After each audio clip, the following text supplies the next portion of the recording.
আসসালামু আলাইকুম, কেমন আছেন সবাই? আশা করি সবাই ভালো আছেন। আপনাদের দোয়ায় আমরাও ভালো আছি। প্রতিদিনের মতো নতুন আরেকটা ভিডিও নিয়ে আপনাদের সামনে হাজির হলাম। এই তো সকালে ঘুম থেকে উঠে ফ্রেশ হয়ে সকালে নাস্তা বানানোর জন্য রান্নাঘরে চলে আসলাম। এখানে পেঁয়াজ, কাঁচামরিচ আর তেল দিয়ে আমি হালকা একটু ভেজে নিতেছি। তারপরে ডিম একটা ডিম অ্যাড করব। আর ডিম দিয়ে ভাত ভাজি করলে কিন্তু খেতে খুবই ভালো লাগে। কে কে এভাবে ভাত ভাজি খাইছেন কমেন্টে জানাবেন। আর কে কে কোথা থেকে ভিডিওটা দেখতেছেন প্লিজ কমেন্টে জানাবেন। সবাই পাশে থাকবেন, আপনাদের দোয়ায় যেন সামনে এগিয়ে যেতে পারি। আর আপনাদের জন্যই তো এই প্ল্যাটফর্মে আসা। তো আপনারা যদি একটু সাপোর্ট না দেন আমরা কিভাবে এগিয়ে যাব বলেন?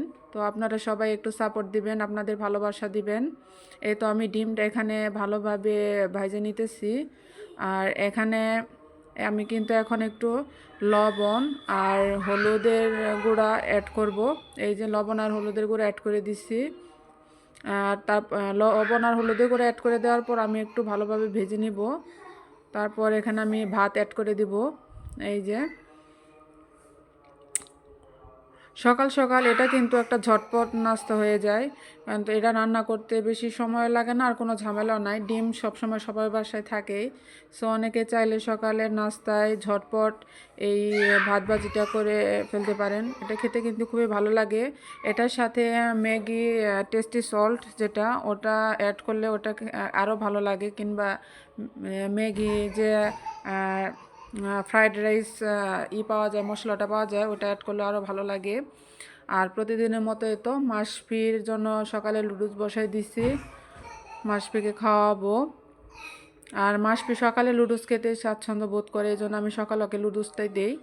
আর এই যে ছোট্ট বাবাটা ঘুম থেকে উঠে পড়েছে। ঘুম থেকে উঠে ও খেলা করতেছে। আমার ছোট পার্সটা নিয়ে আসছে, আর রাশফির কোড ফাইলটা নিয়ে আসছে, যেখানে বোর্ড ছিল ওটাতে খেলা করতেছে। তো আমি ওর সাথে এখানে একটু দুষ্টামি করতেছিলাম। আর বাচ্চারা দেখবেন যে যাদের বাচ্চা আছে তারা একটু খেয়াল করবেন যে যখন মায়েরা রান্নাঘরের কাজ করবে বাচ্চারা কিন্তু ওই জায়গায় যাবে দুষ্টামি করার জন্য। আর ছোট বাচ্চা থাকলে বাসায় একটু দুষ্টামি করেই।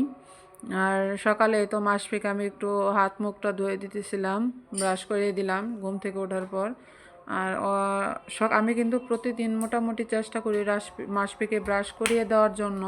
প্রতিদিনই দিতে পারি না, মাঝে মাঝে দেখা যায় সপ্তাহে 2-3 দিন ব্রাশটা করিয়ে দেই।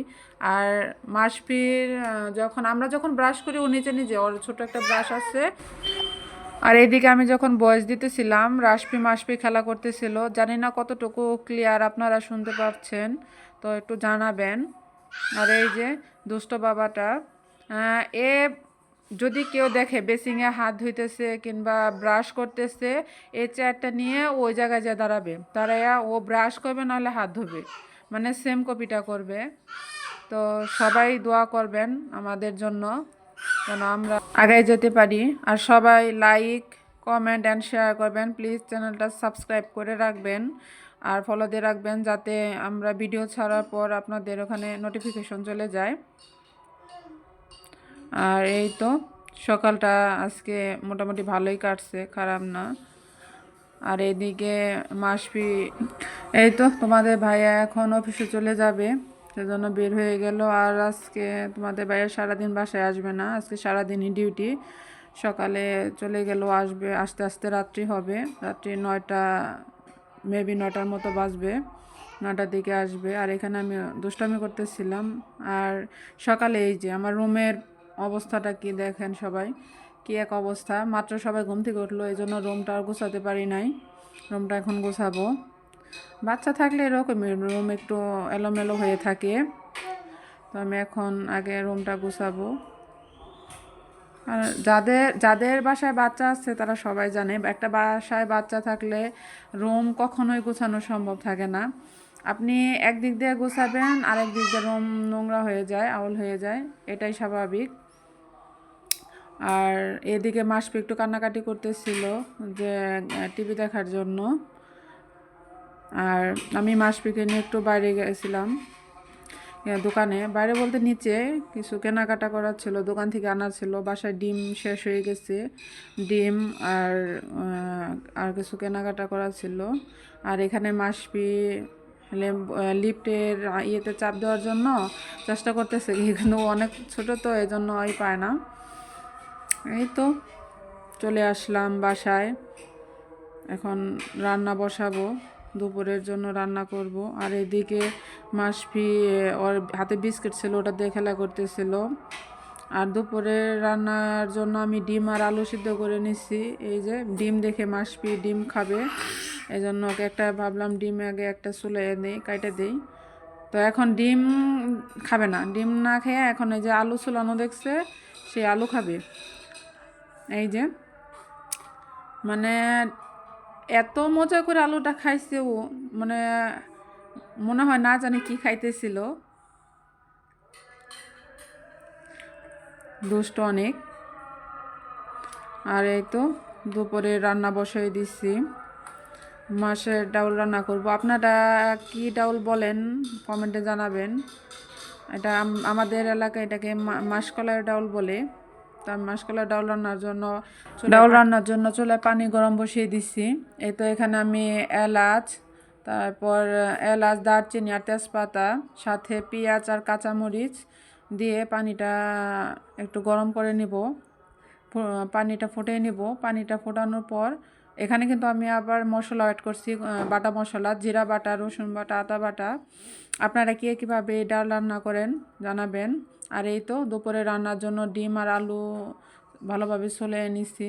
আর আলুটা আমি হালকা একটু ম্যাশ করে নিচ্ছি, আর একদম পুরা ম্যাশ করে নাই, হালকা একটু আস্তে আস্তে রাখছি। এতে এইভাবে রান্না করলে ডিম আর আলুটা খেতে খুব ভালো লাগে, সেজন্য পুরোটা ম্যাশ করি নাই। নতুন আলু দিয়ে ডিম এভাবে রান্না করলে খেতে ভালোই লাগে, তো আমি মাঝে মাঝে এভাবে রান্না করি। আর আমি কিন্তু মাসকলাই ডাল এই প্যাকেট কিনে এনে রান্না করি বাসায়। আর এই তো মাছের ডাউল সোমবার দেওয়ার জন্য চুলায় পেঁয়াজ আর রসুন আর এখানে কিছু গরম মশলা অ্যাড করে দিচ্ছি, তেজপাতা, এলাচ, দারচিনি আর আস্ত জিরা দিয়ে তারপরে যে তেল অ্যাড করব। তেল অ্যাড করে এখন আমি পেঁয়াজটা ভালোভাবে ভেজে নিব। এই তো পেঁয়াজটা আমি সুন্দর করে ভাজতেছি, এটা বাদামি রং করব একদম। আর সোমবারটা যত ভালো হবে ডাউলটাও কিন্তু তত ভালো হয়, খেতে টেস্ট হয় তত।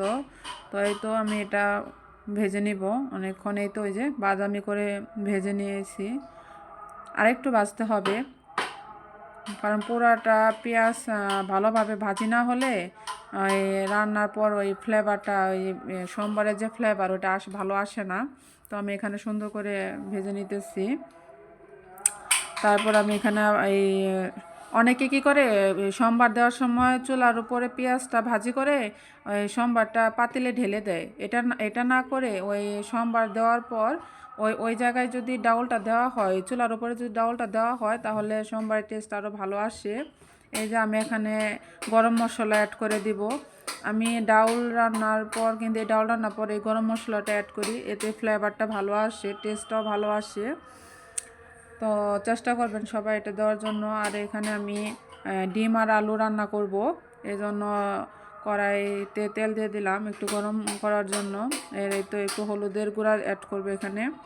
তারপর ডিমগুলো ভালোভাবে আমি ভেজে নিই। আর বাচ্চারা কিন্তু এই ডিম আলুর তরকারিটা খুব পছন্দ করে, যাদের বাসায় বাচ্চা আছে তারা বলতে পারবে। আর ডিম মোটামুটি সবারই পছন্দ, ডিম কার না পছন্দ বলেন, ডিম মোটামুটি সবারই ভালো লাগে।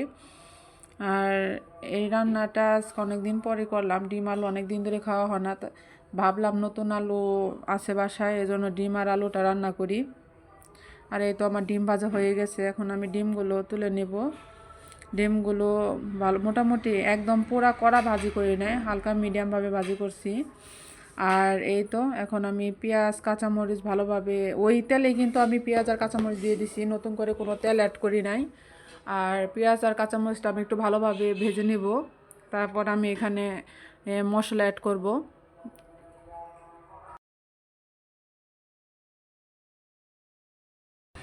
তো এখানে আমি মরিচের গুঁড়া, হলুদের গুঁড়া, লবণ, একটু আদা বাটা, রসুন বাটা, একটু জিরা বাটা অ্যাড করছি। এই তো মশলাগুলো আমি ভালোভাবে ভেজে নিব। আর এখানে আলু দিয়ে দিছি, আলু আর মশলাগুলো একসাথে সব ভালোভাবে কষিয়ে নিতেছি। ভালোভাবে কষানো হয়ে গেলে এখানে আমি আবার ডিমগুলো অ্যাড করে দিব। ডিম আর আলু একটু ভালোভাবে আবার কষিয়ে নেব। এই যে ডিম আর আলু একসাথে দিয়ে দিলাম। ডিম আর তরকারি কালারটা কিন্তু খুব সুন্দর আসছে। তরকারি কালারটাও যেরকম আসছে তরকারিটাও কিন্তু খেতে অতটাই দারুণ হয়েছে। আর এদিকে মাশফির জন্য একটু সুজি বসাই দিছি দুপুরে। দুপুর বলতে 11টা, 11:30টার দিকে। তো আমি কিন্তু মাশফিকে 11:30 সকালে খাওয়ার পর 10টা, 11:30 থেকে 12টা এর ভিতরে আবার একটু সুজি দেওয়ার জন্য চেষ্টা করি। আর এই তো এখানে আমি একটু পানি অ্যাড করলাম। আমার ডিমের তরকারি, ডিম আর আলু মোটামুটি ভালোভাবে কষানো হয়ে গেছে। এই যে আর আমার রান্নাটাও কিন্তু প্রায় শেষের দিকে। ডিম আর আলু তরকারি রান্নাটা শেষের দিকে মোটামুটি।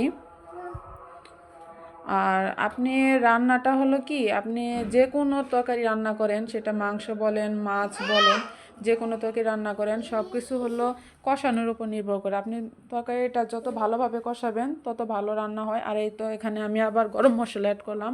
আমি কিন্তু মোটামুটি চেষ্টা করি সব কিছু রান্নার শেষে এই গরম মশলাটা অ্যাড করার জন্য, এতে রান্নার টেস্টটা ভালো আসে, খেতে অনেক ভালো হয়। তো এই তো আমার রান্নাটা শেষ, কমপ্লিট পুরা। আর আমি একটু ঝোলঝোল রাখছি কি আলু তরকারিটা, কারণ আলু তরকারিটা একটু ঝোলঝোল না রাখলে আলু ঝোলগুলো খেয়ে ফেলে, এজন্য আলু তরকারি সবসময় একটু ঝোলঝোল রাখাই ভালো। আর এদিকে তোমাদের ভাইয়ার জন্য দুপুরের খাবার পাঠিয়ে দিতেছি, যেহেতু সে আজকে বাসায় আসবে না, এজন্য দুপুরে ভাত, ডাল, ডিম আর মুরগির মাংস ছিল। ওই মুরগির মাংস করে পাঠিয়ে দিব। বাসার এক ভাই আছে, উনি নিয়ে যাবে খাবার। উনি প্রতি শনিবারে ওনার জন্য খাবার নিয়ে যায়। আর বিকালে তো মাসপিকে নিয়ে একটু ছাদে গেছিলাম কাপড়গুলো আনার জন্য। আর এদিকে মাসপি খেলা করতেছিল ছাদে, কিছু বাচ্চা ব্যাডমিন্টন খেলতেছিল, এটা মাসপি দাঁড়ায় দাঁড়ায় দেখতেছিল। তো এনজয় করতেছিল খুব। তো আমি মাসপিকে ডাকতেছি, চলো বাসায় চলে যাই। তো ও যাবে না, ও এখানে দাঁড়ায় রয়েছে, ওই খেলা দেখতেছে। আর ও কিন্তু যে কোনো বাচ্চার সাথে মিশতে পারে। বাচ্চাদের খেলা দেখলে এই যে মানে ওদের খেলা দেখে ও হাসতেছে। আর বাইরে নিয়ে গেলে মাসপি খুব খুশি হয়। এই জন্য চেষ্টা করি প্রতিদিন একটু বাইরে নিয়ে যাওয়ার জন্য। বিকাল হলে ছাদে হোক কিংবা পার্কিং হোক কিংবা রাস্তায় হোক একটু নিয়ে যাই, যাতে ও একটু খেলাধুলা করতে পারে। আর বাচ্চাদের এটাই হলো মানসিক শান্তি। বাচ্চাদের নিয়ে যত ঘোরা হয় তত বাচ্চারা ভালো থাকে, ওদের ব্রেন ডেভেলপমেন্ট হয়। আর এদিকে রাশফি ম্যাম চলে আসছে। আর এই যে মাসফি ওখানে যে বসছে, আর ম্যামকে বলতেছে যে ও পা দেখাইতেছে, জুতোটা খুলে দেওয়ার জন্য বলতেছে। তো রাশফির ম্যাম মাসফি জুতোটা খুলে দিল। আর ও এত দুষ্টামি করে ওর ম্যামের সাথে, মানে বলার বাহিরে। ও একবার জুতা ম্যাম তুলে দেয়, ও ফালাই দেয়, ও আবার তুলে দিতে বলে, ম্যাম আবার তুলে দেয়, ফালাই দেয়। আর ম্যাম ওর সাথে খেলা করতেছিল, দুষ্টামি করতেছিল, টুকে দিতেছিল। তো মাসপি কিন্তু খুব খুশি হয় ম্যাম আসলে। বাসায় বাচ্চা থাকলে সময় কোন দিক দিয়ে চলে যায় আসলে বোঝা যায় না। দুই বাচ্চা নিয়ে সারাদিন কাজ এভাবে করি, ব্যস্ত থাকি। আর ও একটু কান্নাকাটি এক করতেছিল। সময় বড় ছেলে, এক সময় ছোট ছেলে, দুই ছেলেকে নিয়েই দেখা যায় যে সময়টা কোন দিক দিয়ে চলে যায় বোঝা যায় না। আর মাসপি কিন্তু আমাকে এত বেশি বিরক্ত করে না। ও কিন্তু বাসায় অনেক মোটামুটি ভালোই একা একা খেলা করে। তো ওর দাদার সাথে খেলা করবে, আমার কাছে বেশি আসবে না, আর আমাকে বেশি বিরক্ত করে না। ও দাদার সাথেই খেলে। আছে না অনেক বাচ্চা শুধু কোলে থাকতে চায়, কান্নাকাটি করে, তো মাসপি এরকমই না মোটেও।